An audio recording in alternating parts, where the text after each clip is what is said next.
Баршаларыңызға қайырлы күн, мен оқырмандарым. Бүгін сіздерге өте дәмді болып шығатын, қамырдың өзі қатпарлы болып шығатын чебуректердің рецептісімен бөлісетін боламын. Мен YouTube каналыма тіркелуді ұмытпаңыздар, және видеоны соңына көрулеріңізді сұраймын. Чебурек жасаудың ең басты құпиясы ол қамыр. Қамыры өте жұмсақ болып шығатын болса, осындай хрустящий болып піседі. Онда мен ең бастысы ситырын өткізіп алдым.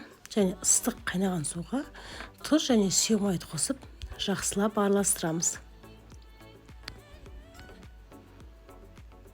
Енді жақсылап араластырсақ, ұнымызға саламыз да, осылай араластырамыз. Енді қолмен басамыз, илейміз. Қамыр дайындаймыз. Қолмен жақсылап тұрып басамыз. Нанымыз қайнаған су ыстық болғандықтан нанымыз жұмсақ болып иленуі тиіс. Ұн көп болып кетсе, нанымыз қатты болып кетеді. Сондықтан сол жағын байқаңыздар. Мен барлық ингредиенттерді описание жазамын. Нанды жақсылап тұрып илеп аламыз. Байқасаңыздар, менің қамырым өте жұмсақ болып тұр. Видеодан да көрініп тұр деп ойлаймын сіздерге. Ал біздің қамыр дайын болды.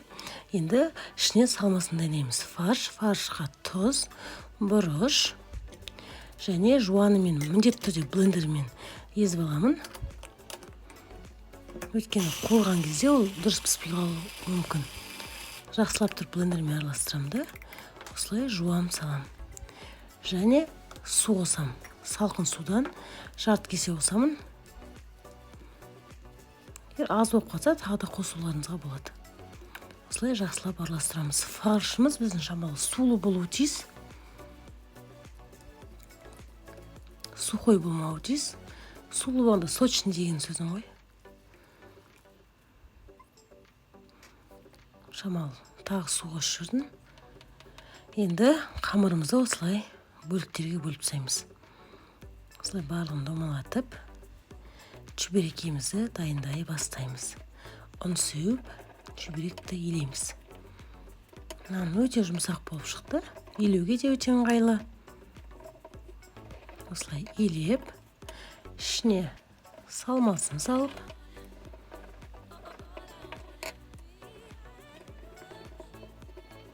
осылай барлығын илеп аламын мен. Бірнеше өзіме ыңғайлығып. Өте жұқа қылып илеген жақсы көремін, өйткені қамыр хрустящий болып шығады. Өте жұқа қылып, үлкен қылып илейміз.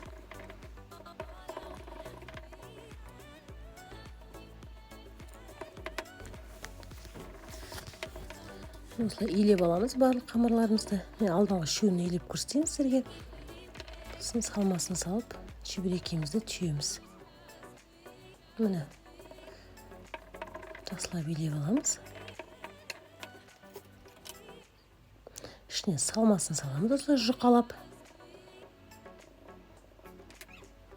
Қамырымызды осылай шетін қайырып, вилкамен басып шығамыз. Бірінші чебурек кетті, екіншісін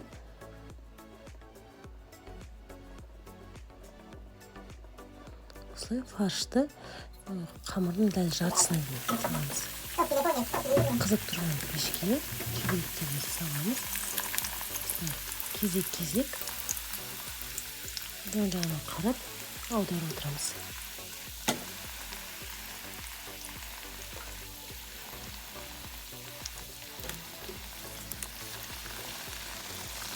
Чебуректеріміз пісіп жатыр. Мен өте жұмсақ болып шығып жатыр. Көтеріліп жатыр.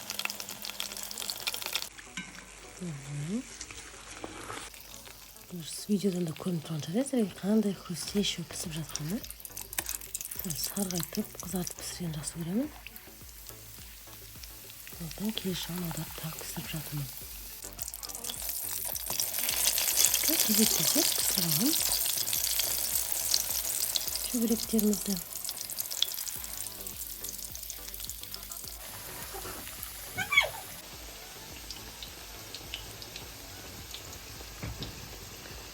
Чебуректеріміз дайын болып қалды. Ыстықтай қалпына жесеңіздер, өте дәмді болып шығады. Міне байқасаңыздар, қатпарлы болып пісіпті. Мен сізге бөліп көрсетейін, өте сочный болды.